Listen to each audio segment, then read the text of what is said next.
Alors, je vais avoir besoin de vous.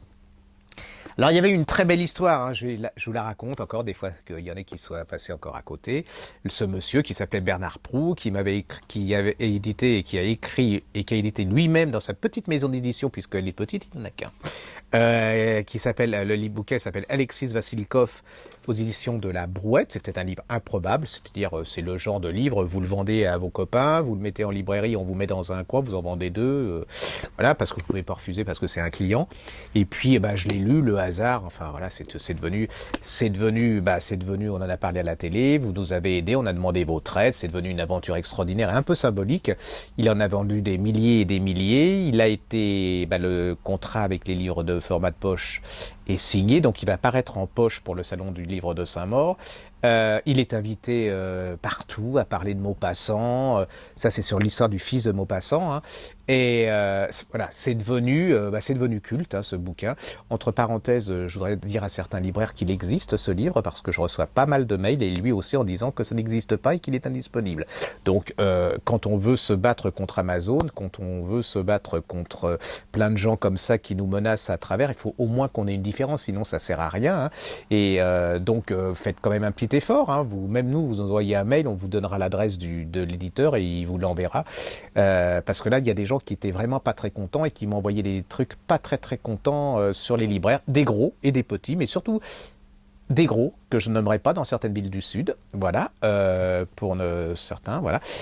Donc voilà, je tenais parce que ça m'énerve un peu, on se bat pour, il y a beaucoup de petits libraires qui ont fait un boulot merveilleux, il a un réseau de 300 libraires qui sont battus pour lui, et je trouve que c'est quand même un peu scandaleux que certains ne fassent pas l'effort, et que c'est peut-être les premiers qui vont pleurer parce qu'ils vont se casser la figure. Donc voilà, donc il y avait ça qui a marché, et je vais avoir besoin de vous, parce que j'ai découvert ça aussi, c'est un tout petit éditeur. Et le petit éditeur, il s'appelle, il n'y a que moi qui puisse trouver ça, l'atelier Mosésu. Ne me demandez pas ce que ça veut dire, ça doit être un truc, une contraction de quelque chose. Et il m'avait envoyé ce livre. Et là, j'étais attiré par la photo, hein, je le reconnais.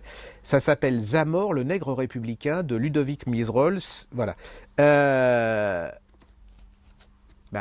C'est clair, hein. Si vous l'achetez pas, si vous le lisez pas, si vous faites pas l'effort d'aller chez votre libraire et de le commander, il est foutu, quoi. Ces éditeurs, ils n'ont pas les moyens d'aller à la télévision, ils n'ont pas les moyens de passer à la radio, ils n'ont rien, quoi. Personne les connaît. Bon, voilà, je veux dire, les mecs du haut du pavé, ils vont pas descendre pour aller voir ça. Et c'est une histoire absolument extraordinaire. Mais je vais en faire plusieurs clips parce que je suis têtu et tout. En fait, c'est l'histoire il n'est pas nègre, hein, comme on disait à l'époque, il n'est pas noir, comme disait... comment il s'appelait ? Ah, voilà, Muraille Robin, il n'est pas noir. En fait, il est indien, c'est-à-dire qu'on va l'enlever à sa famille, à sa mère, et il va traverser les océans au grand désespoir de sa mère, et il va se retrouver à la cour de Louis XV, où on va l'offrir à la Dubarry. Il va devenir le nègre de Madame Dubarry, une sorte de curiosité. On va l'habiller, on va l'éduquer comme un prince, elle va le promener partout. Et pour elle, c'est entre une curiosité, elle ne se rend pas compte, c'est pas vraiment quelqu'un, c'est pas un animal, mais on peut pas dire que ça soit vraiment quelqu'un, elle le considère pas comme un égal. Hein. Or, quand on connaît Madame Dubarry, il n'y a pas de quoi non plus, elle n'avait pas à se la péter, hein. Elle venait du ruisseau, comme on dit. Donc voilà, on va vous raconter le 18e, on va vous raconter comment on considérait ces gens-là, comme on disait à l'époque. Comment elle croit lui faire plaisir, et que lui, il s'en prend plein la tête parce que c'est un enfant, quelque part, il aime cette femme, il a besoin d'amour, il a besoin de dignité, il a besoin de considération, et en fait, c'est plein de mépris, c'est plein de, il y a plein de sous-entendus quand les gens le voient, il y a plein de sous-entendus même au niveau des domestiques, c'est-à-dire que, il se sent rabaissé et complètement. Arrive la Révolution, et là, la Dubarry, qui a réussi à s'échapper à la guillotine, elle va être arrêtée. Alors, je ne vous dis pas comment elle va être arrêtée, parce que l'arrestation de la Dubarry, c'est quand même absolument quelque chose, c'est un moment d'anthologie. Et puis, il y a Zamor, il va être quelque part à la base de cette arrestation et de la mort de Madame Dubarry, puisqu'elle va être décapitée.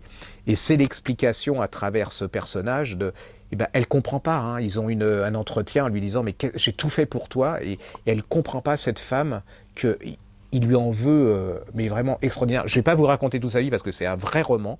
Il va finir maître d'école, très pauvre. C'est pas lui, en fin de compte, qui est le vrai responsable, je vous le dis franchement, de la mort de Madame du Barry, mais allez-y, ceux qui aiment l'histoire, ça se lit. Alors, il y a deux choses. Si vous aimez l'histoire, vous allez découvrir un personnage incroyable, une description de la cour de Louis XV et de la Révolution absolument extraordinaire aussi, comment les arrestations, voilà, la mort se faisait dans les prisons républicaines, et puis l'histoire de ce personnage qui est quand même hallucinant, il y a des personnages qui ont plus ou moins de chance. Il y a le père de Dumas qui va devenir un des grands généraux de la Révolution, et puis lui qui va, bah voilà, il va se payer il va jamais arriver à sortir de sa condition quelque part, même s'il va devenir instituteur, et ainsi, mais quelque part, elle l'a tué, elle l'a cassé. C'est un très très joli livre. Donc si vous aimez l'histoire, c'est pour vous, et si vous aimez les romans, ça vaut tous les romans, on ne peut pas imaginer ça, quoi. Il y a tout, depuis l'enlèvement à sa mère, depuis le voyage, puis depuis la cour avec tous ces personnages et ces descriptions, jusqu'à la mort, jusqu'à la pauvreté. C'est extraordinaire, ça s'appelle Zamor, le nègre républicain de Villes-Miserolles. C'est chez Atelier... On vous mettra l'adresse, hein, Atelier Mosezou. Hein, ils sont à Saint-Germain, j'adore ça, à Saint-Romain-de-Colbosc. Et je pense, on vous le mettra, que c'est diffusé, on peut l'avoir, je pense. Hein, on peut vous le diffuser dans un circuit normal.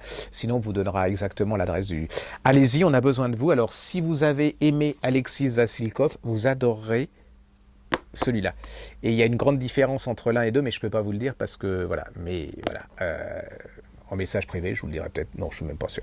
Allez-y, on a besoin de vous et on en parlera à la télé. On va en parler, on va les aider à France 5, on va les aider à LCI, à France Info, parce que c'est des petits éditeurs. Et dans cet éditeur, il y a aussi un sur la dernière servante de Marie-Antoinette qui est absolument extraordinaire. Mais on en reparlera après. Là, je préfère parler que de celui-là. C'est absolument fabuleux.